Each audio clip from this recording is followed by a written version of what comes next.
The dossier has been sealed for 312 years.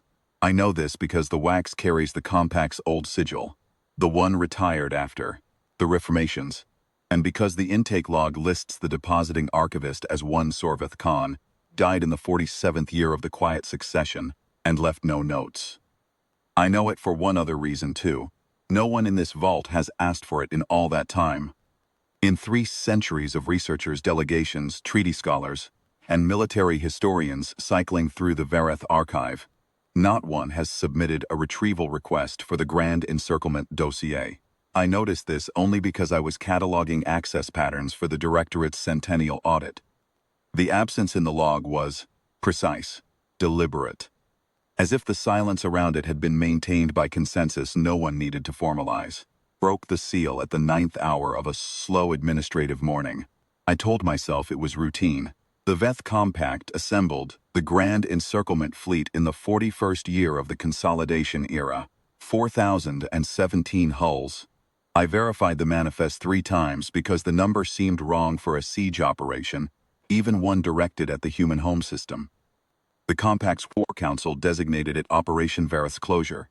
The phrasing was deliberate. They were not planning a battle. They were planning a conclusion.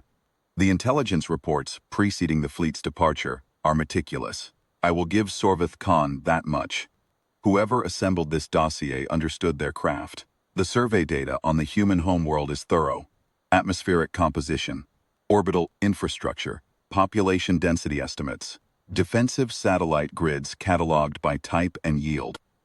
The Compact's analysts had been watching the system for 11 years before the fleet launched. 11 years of patient, careful observation. The assessment summary on page 42 reads, in the flat bureaucratic Vareth of the period, the target presents no force asymmetry, capable of resisting a full cordon encirclement. Recommend proceeding to closure. There is a handwritten note in the margin beside that line. The ink is a different color, added later I think, after the dossier was already compiled. It says only we did not understand what a cordon was to them. No signature, no date. The fleet departed in the first week of the 42nd year. The transit logs run to 68 pages. I skimmed them. They are unremarkable.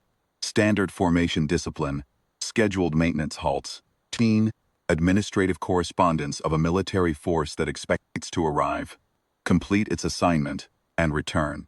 The fleet's senior admiral, I will call him by his designation only, as the dossier does, Commander Prefect of the 7th Encirclement Arm, filed a progress report every 4th day. His tone throughout is that of a man managing logistics. War refers to the human home system consistently as the objective, never as a place, never as a world. I think about that now. The first anomaly appears in the logs, at day 31 of the approach. A scout frigate from the outer picket line reports a sensor contact, unclassified, non-matching any known human hull profile, at approximately 900,000 kilometers beyond the fleet's forward edge. Contact does not respond to hails. It does not maneuver. It simply sits at the edge of detection range for 4 hours and 31 minutes, and then it is gone. The Commander Prefect's notation on the incident is 3 words, attributed to interference. Day 39. 2 contacts, different quadrant, same behavior, gone within the hour. Day 44. 11 contacts, distributed across a 200-degree arc spanning the fleet's port and forward flanks. The outer picket line reports them simultaneously. They do not maneuver. They do not hail. The Commander Prefect orders the inner formation to close spacing and continues the approach. His notation, pattern consistent with observation posture. Proceed. I set the page down here and looked at the vault ceiling for a moment. And 12 years of silence in a retrieval log. A handwritten margin note from a hand I cannot identify. And a Commander Prefect, who looked at 11 unidentified contacts, arranged in an arc around his fleet, and wrote the word proceed. The last full transmission from the Grand Encirclement Fleet is dated day 49. It is a routine progress report. The Commander Prefect notes that the fleet has achieved primary cordon positioning. All 4,017 hulls in designated encirclement stations, the human homeworld ringed at optimal engagement distance. He notes that no defensive response has been observed from the planet's surface or its orbital infrastructure. He notes that the human satellites have not activated. He notes that he is initiating the standard 72-hour observation window before the closure order, in accordance with compact protocol. He describes the situation as proceeding nominally. That is the last entry in his hand. There are 11 more pages in the dossier after that transmission. I had expected casualty reports, fleet engagement records, some account of what occurred during or after that 72-hour window.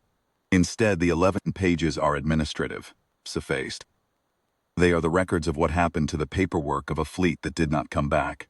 A compact logistics bureau formally reclassifying 4,017 hulls from active deployment to status unknown. The bureaucratic category reserved for vessels that vanish without engagement confirmation. A compact insurance authority processing the hull loss claims. All 4,017 settled quietly over the span of about 8 months.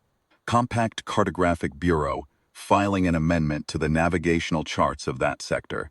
The amendment removes the human home system from the standard transit lane index and marks the surrounding region with a designation I had to look up.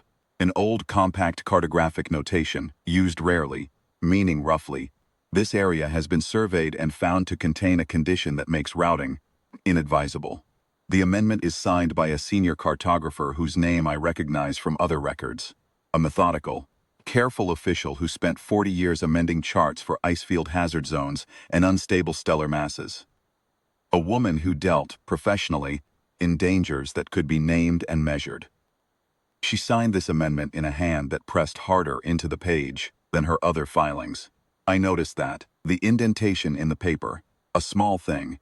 The final document in the dossier is a single sheet. It is a communication from the Compact's War Council to the Verith Archive, formally requesting that the Grand Encirclement dossier be sealed under the Council's authority and not made available for general research access. The reason given is 2 words in the old administrative language.